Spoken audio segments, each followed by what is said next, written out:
Oke, assalamualaikum warahmatullahi wabarakatuh.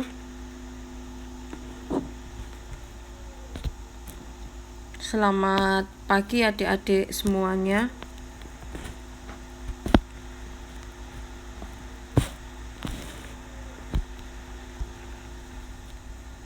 Pastinya kok susah ya.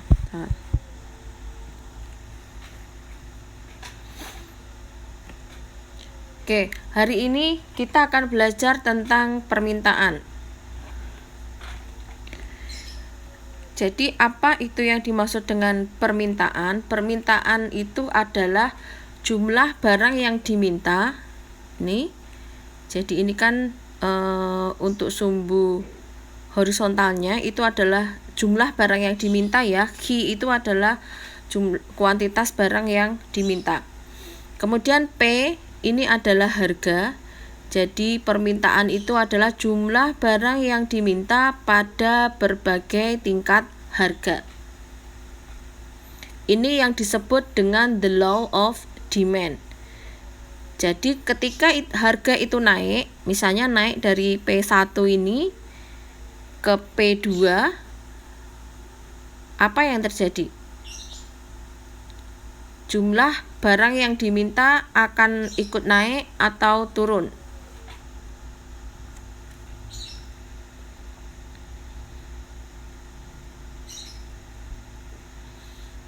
Naik atau turun, Dek?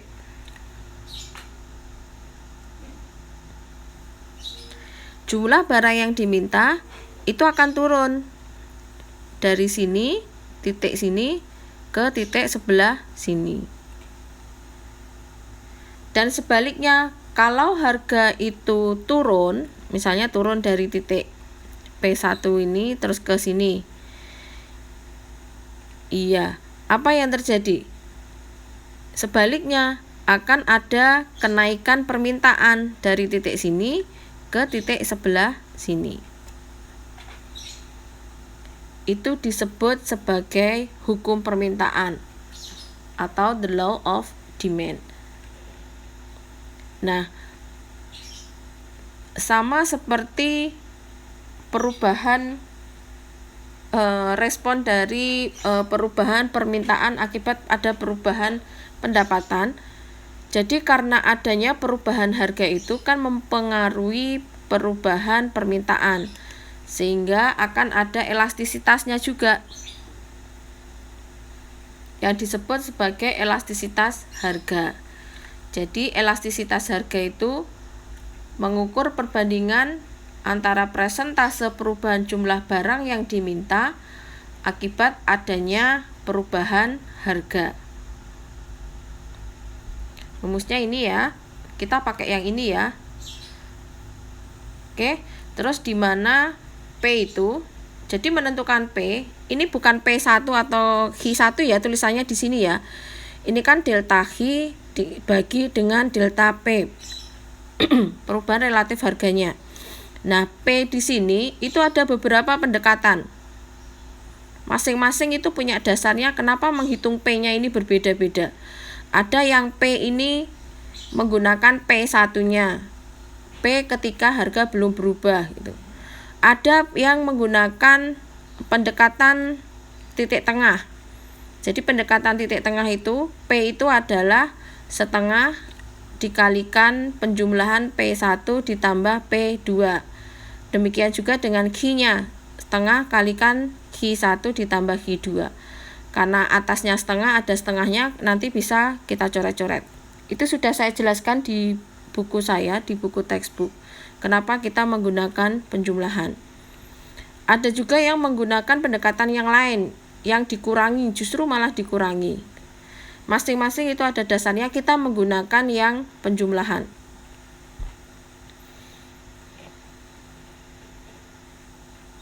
Oke, sekarang contohnya.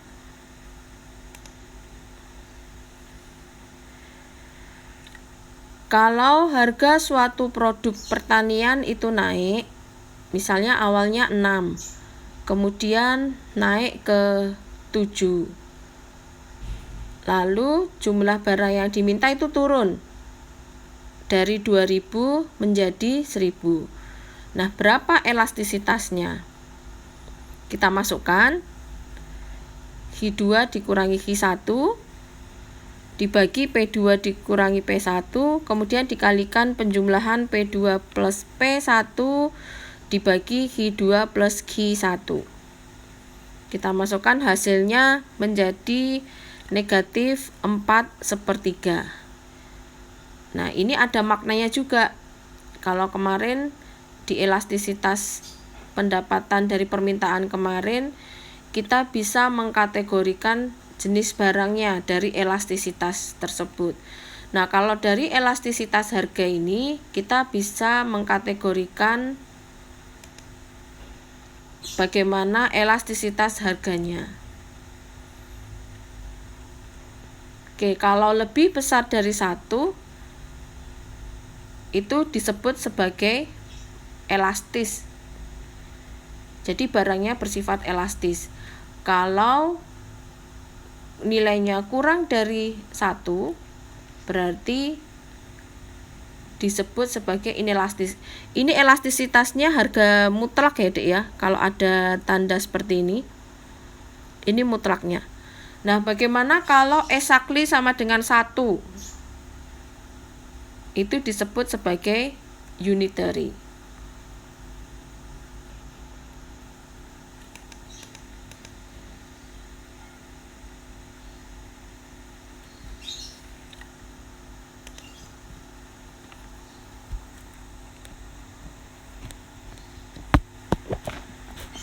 Kepotong ya, bentar.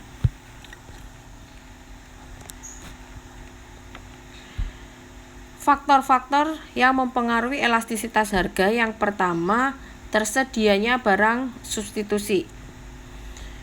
Semakin banyak barang substitusi yang kualitasnya itu lebih bagus, maka semakin besar juga elastisitas harganya. Kenapa? Karena kita akan mudah beralih untuk mengkonsumsi barang substitusi itu. Yang kedua, tergantung juga jenis barangnya. Jadi, barang-barang kebutuhan pokok seperti beras, gula, itu cenderung mempunyai elastisitas harga yang kecil. Sedangkan barang-barang yang mewah itu cenderung mempunyai elastisitas yang elastis.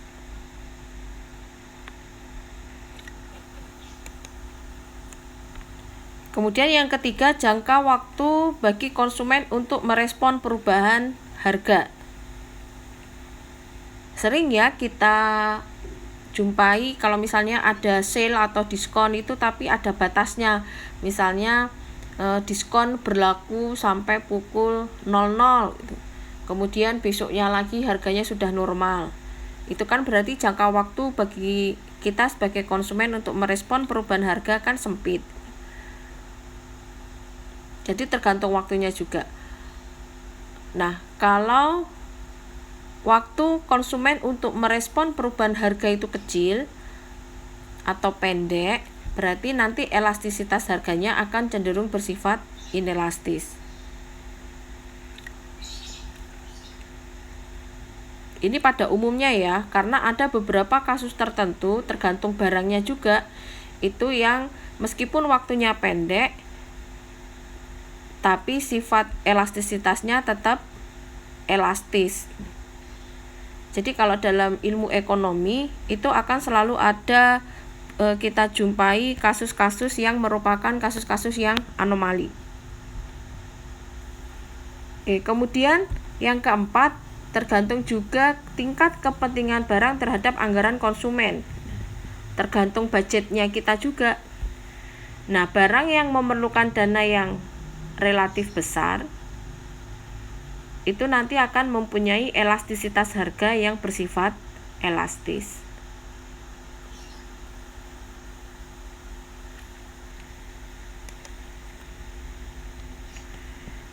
Given paradox. Apa itu yang dimaksud dengan given paradox? Jadi kalau ada gejala atau fenomena yang ada di pasar atau kehidupan kita sehari-hari itu berlawanan dengan hukum permintaan, jadi malah berlaku sebaliknya. Harga naik, jumlah barang yang diminta juga malah naik. itu sering kita sebut sebagai barang given atau given goods. Coba contohnya barang apa yang selama pandemi, pas awal-awal pandemi kemarin kan ada ya jenis barang yang harganya naik tapi permintaannya juga tetap naik. Apa contohnya?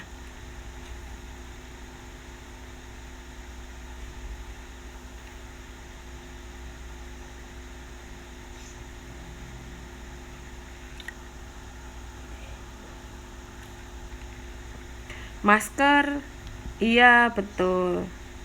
Ya, terus kemudian setelah itu kan baru bermunculan substitusinya ya. Ada substitusinya kain dari masker. Masker medis kan harganya terus naik gitu. Bahkan naiknya kan tidak rasional lagi itu, tapi kan karena kita perlu kondisi yang membutuhkan sehingga terjadi given paradox. Hand sanitizer juga, iya betul. Terus sekarang sudah banyak ya.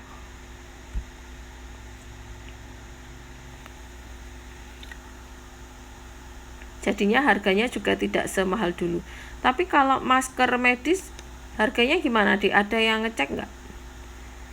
Harganya masih mahal atau sudah normal sebelum pandemi yang per boxnya 25.000?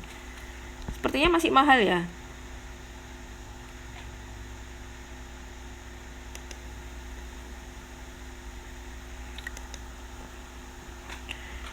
Oke, sehingga kita mengenal ada namanya pengaruh perubahan harga terhadap jumlah barang yang diminta itu. Ada dua efek yang terjadi. 10.000 dapat 3 masker. Oh ya, itu sudah masker medis.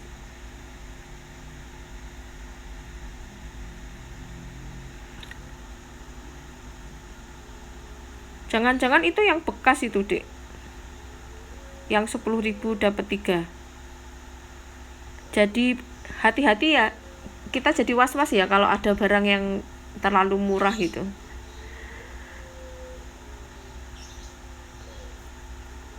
Oke, ada dua efek. Yang pertama efek substitusi.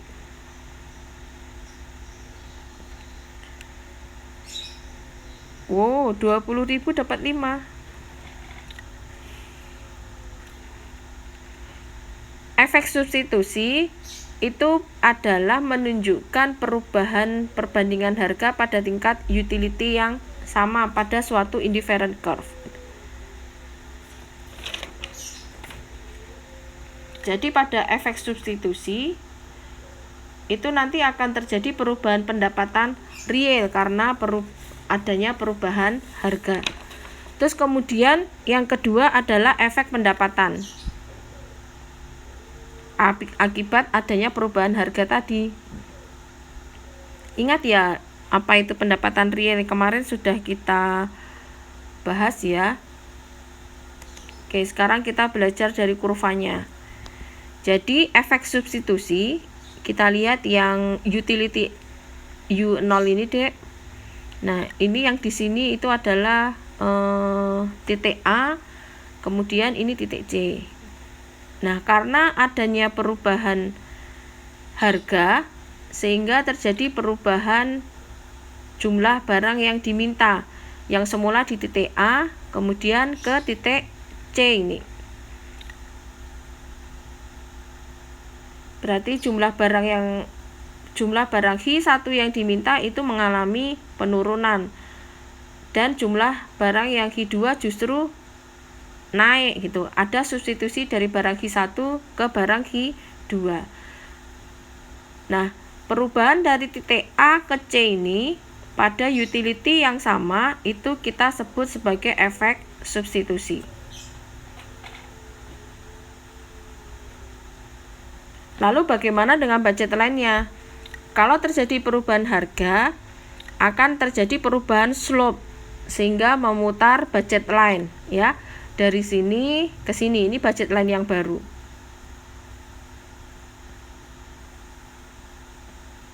Sehingga keseimbangan konsumennya berubah, ada di titik B ini. Oke. Nah, perubahan dari C ke B ini Itu kita sebut sebagai efek pendapatan.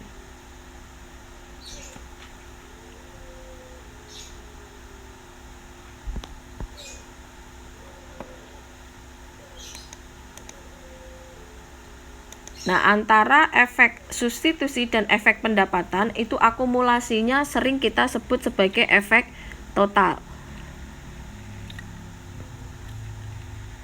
Jadi kalau untuk barang normal, efek substitusinya negatif, efek pendapatannya itu negatif, nanti efek totalnya akan negatif.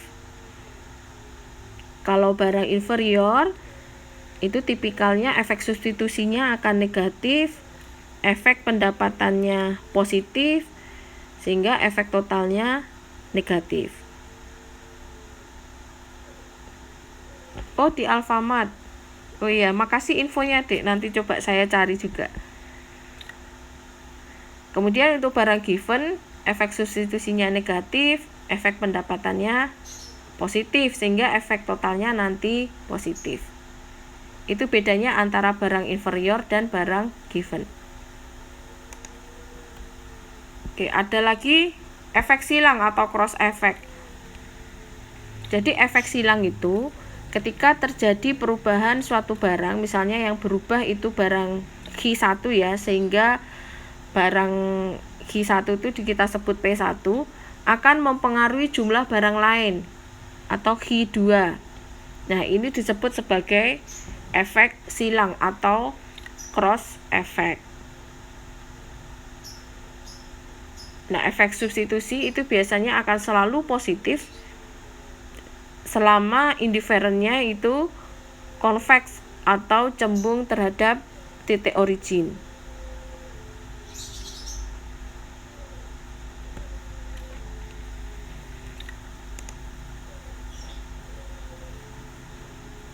Oke, jika efek totalnya itu positif, nanti diulang-ulang ya, Dek. Teori efek ini agak sulit, jadi dipelajari lagi. Biasanya kalau satu kali baca itu belum tentu paham. Hubungan Q1 dan Q2 itu akan bersifat substitusi kalau efek totalnya positif. Ini bisa juga digunakan untuk skripsi. Kalau adik-adik baca skripsi kakak tingkat yang menggunakan elastisitas, kalau positif itu kan bersifat substitusi. Nah, kalau negatif itu berarti bersifat komplementer antara Q1 dan Q2. Nah, tapi kalau efek totalnya itu 0, berarti antara Q1 dan Q2 itu tidak ada hubungannya atau bersifat independen.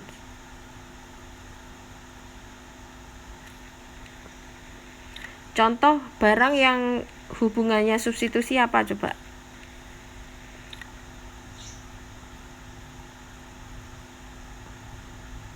Yang bersifat substitusi, contohnya.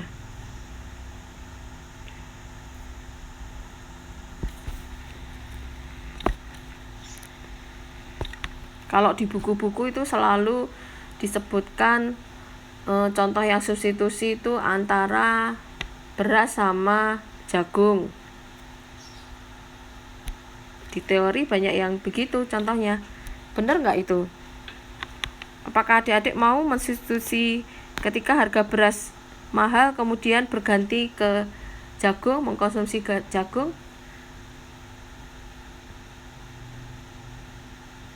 Padahal kita orang Indonesia agak susah ya, kalau belum makan nasi itu belum makan. Habis roti 5 tapi belum makan nasi. Kalau ditanya udah makan belum? Belum, karena belum makan nasi. Padahal sudah makan roti 5. Tetap beras ya. Cuman substitusinya mungkin ada di varietas ya. Misalnya mulanya menggunakan varietas yang premium. Terus ketika harganya naik, kemudian ini berganti ke varietas yang medium misalnya. Kalau barang yang sifatnya komplementer, mending diganti Indomie. Nah, berarti mie instan itu substitusinya nasi ya.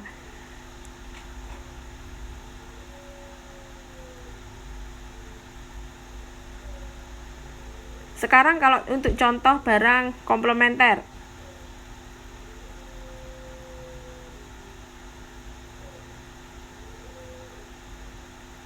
Apa dek barang yang saling melengkapi?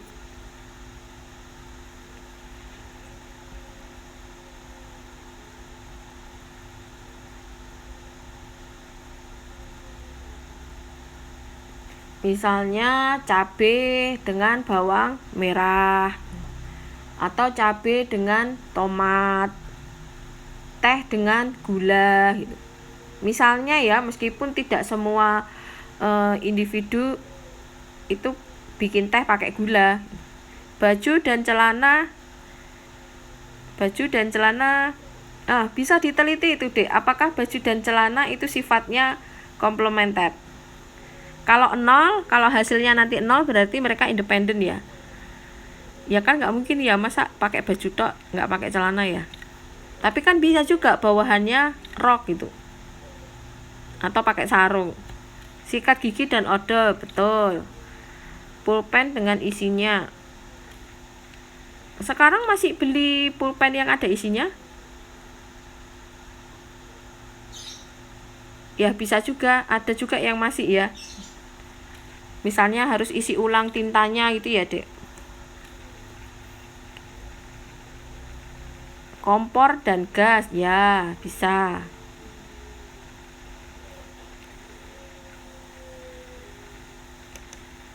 Oke, ini cara mencari elastisitas silangnya.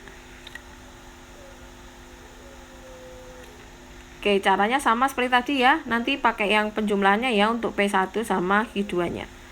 Iya, HP dan kuota, betul.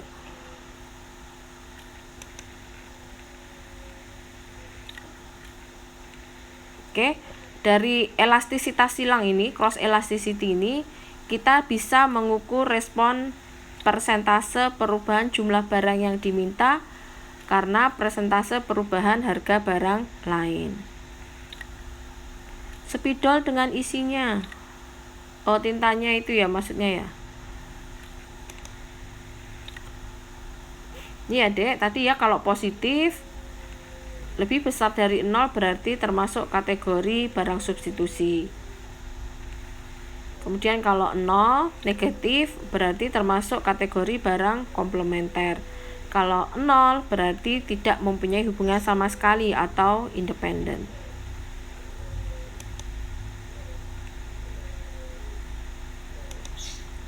Oke, yang terakhir adalah permintaan pasar.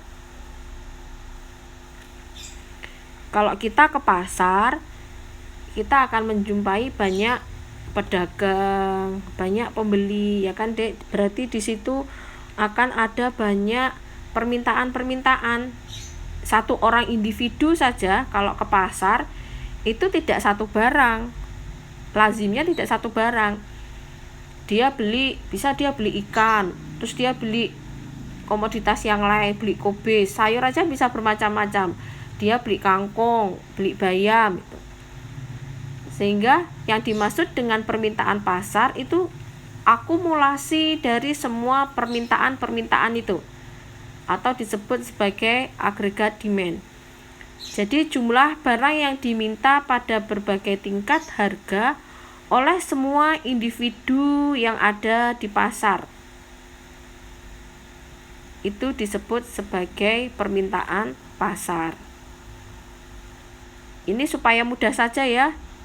Ilustrasinya hanya ada 4 permintaan di sini, padahal aslinya kalau sesuai fakta yang ada di lapangan tentu saja banyak sekali ya, bisa ratusan, bisa ribuan. Nah semuanya dijumlah ini dari D1, D2, D3, D4 sampai DN, itu kita sebut sebagai permintaan pasar. Itu penjumlahannya. Oke, nanti ini berkaitan dengan latihan yang kita kerjakan hari ini. Ada 3 soal ya. Nanti silakan adik-adik kerjakan. Inti dari ekonomi mikro itu sama seperti matematika ekonomi, jadi harus latihan. Kalau nggak latihan nanti bingung. Karena bukan hafalan, harus praktis mengerjakan soal-soal. Nah, nanti soal yang ketiga, kaitannya dengan soal yang ketiga. Contohnya pada suatu pasar terdapat 3 individu. Oke, dengan masing-masing permintaannya ada Ki A, Ki B, dan Ki C. Ya, nanti digambar kurva permintaannya masing-masing. Jadi nanti ada 3 gambar, yang ini, yang A, ada 3 kurva permintaan. Terus kemudian diminta menghitung permintaan pasar. Berarti nanti adik-adik bikin satu kolom di sini, Ki M gitu. Nah, cara menghitungnya bagaimana? Ki M itu permintaan pasar, itu dijumlahkan. Jadi 9 ditambah 18 tambah 30 itu sama dengan Ki M di sini untuk harga sama dengan 6. Terus nanti ketika harga sama dengan 5, Ki M-nya berapa? Ki marketnya 10 tambah 20 tambah 32. Berarti 62 di sini. Itu. Nah, kolom yang ada di sini itu kan nanti permintaan pasar. Nah, terus kemudian ada gambar kurva permintaannya, lalu dihitung berapa permintaan elastis dan inelastis. Jadi ini untuk permintaan pasarnya. Menghitung elastisitasnya tidak untuk 3 individu, tapi untuk permintaan pasarnya saja.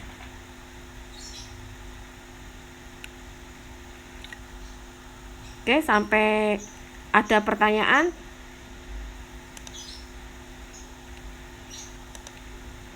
Ini materi untuk hari ini.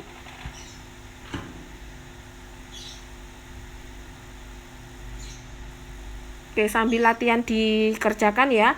Nanti kalau ada pertanyaan atau kesulitan menghitungnya, bisa kita diskusikan di WA Group. Terima kasih atas perhatiannya. Wassalamualaikum warahmatullahi wabarakatuh.